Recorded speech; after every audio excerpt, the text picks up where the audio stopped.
Heads up on that. We'll do some quick quotes. Go right into the questions for Coach. Fran, just talk about the start. I mean, up 18-3, you had to be pleased with that. Yeah, anytime you're playing a quality team like Ohio State, a ranked team, at home, you want to get off to a good start. And it starts with your defense. And as much as we were up 18-3, it was great that we were scoring the ball. And it was really the result of our defensive intensity and execution. As I've said to you guys many times, execution is critical on defense too, not just on offense. You don't have much of a bench, but it scored 24 points tonight. Those two were spectacular. I mean, Cordell and McCaffery were phenomenal tonight. We don't win the game without them. And they did it at both ends, both of them. Cordell's got 8 rebounds, 9 points. McCaffery hitting threes, but driving the ball, making great decisions. It gives us great flexibility when you have Connor, McCaffery, and Joe Toussaint. You can rotate those. Any one of them can play the point. Any one of them can play the off-guard position. And it really creates problems for the other. You said yesterday you saw this coming basically from Cordell before the Indiana game. What have you seen coming from him?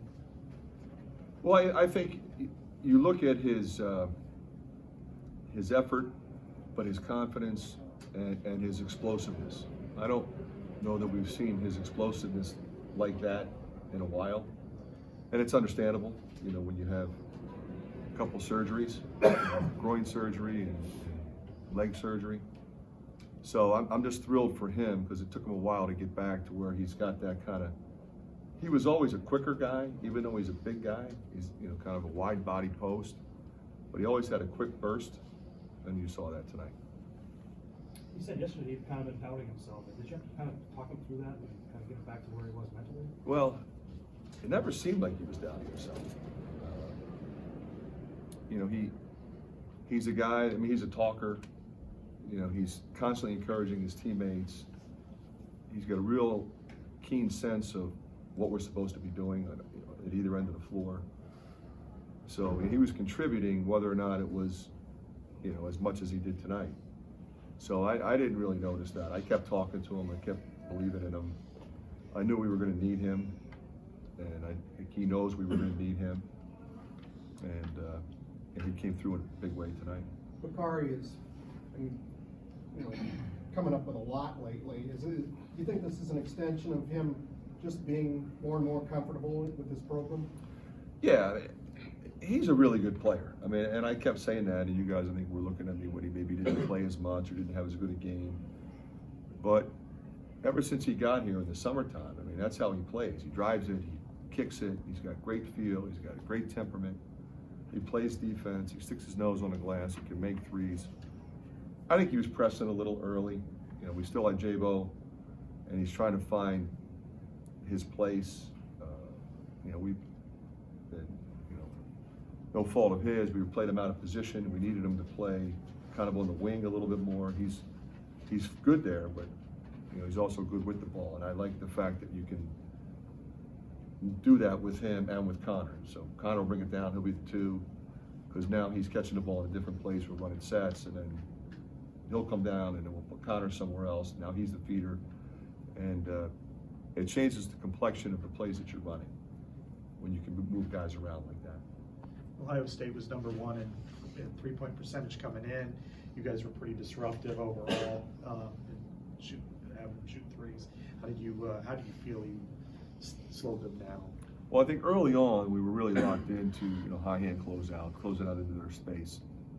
I thought obviously Washington got free late, but I think prior to that I thought Connor did a terrific job on him defensively. He's a handful.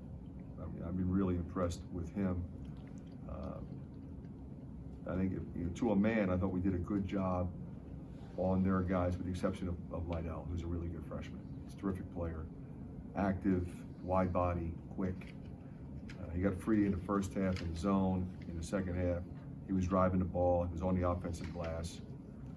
But this is a team, when you look at their roster, any one of 9 guys can get 15, and those are hard teams to prepare for. So you look and say, okay, they were 9 for 30. Oh, you prefer they not make 9, maybe 6, but they made a couple late. they lead the league in three-point shooting, but they also are quick, and they have drivers. And they also have 3 guys that can really post up. So they're a tough cover. And if you don't stay connected, they're going to score. And every time we needed sort of consecutive stops, we got them.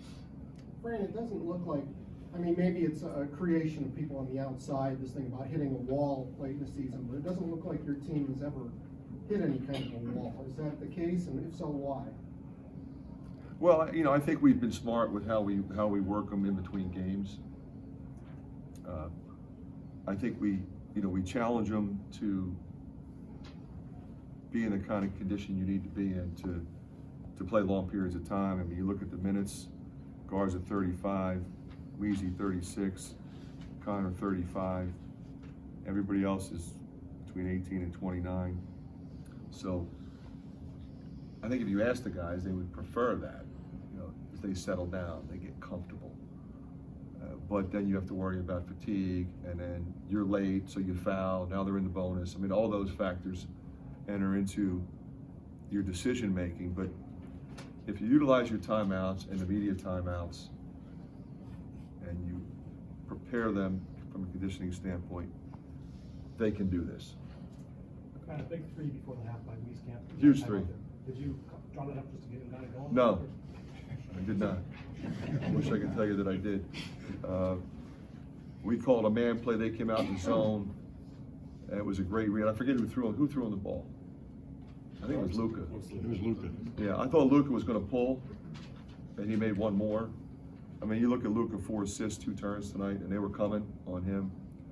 So that was just a really good player making a really good play, and a really good player making a really big shot. That's all it was.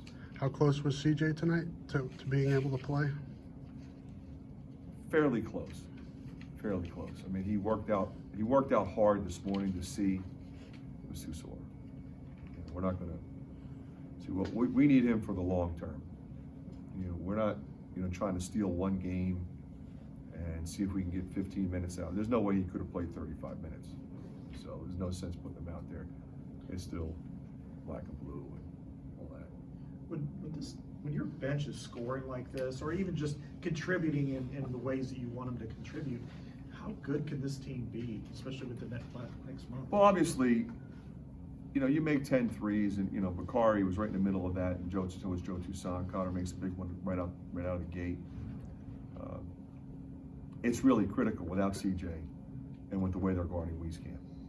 I mean, they are all over him. So others have to step up. Kriener, huge 3 in the second half. He was great as a guy we haven't even talked about. I mean, he was terrific tonight. And that's the kind of team we have, and that's the way we have to play. We just can't put it all on Garza and Wieskamp, and that's not the team we have. We wouldn't be sitting here with 19 wins if that was the case. Take 1 or 2 more. That's exactly what you said. After the Indiana game, we need help. We get from the Garden help. So what have you seen this last week? Well, they're really working at it. I mean, we worked on it, and I think we stayed positive with them to go make plays. If you're open, shoot the ball. And that's what they're doing, and they're comfortable with it. And if you miss, run back and don't let them score, and then come down. And if you're open again, shoot it again. That part of it isn't really complicated. We can sometimes complicate it. Put too much stress on the players to where they're thinking about it. But our guys don't think about it. You watch Kriener miss a 3, he just ran in and think about it at all. He runs back, block a shot, come down and shoot it again. But they also know that we got to throw the ball to Luka. We got to get him involved. He'll get them in foul trouble. He'll get to the free throw line. He'll get us into the double bonus, and he'll score 25.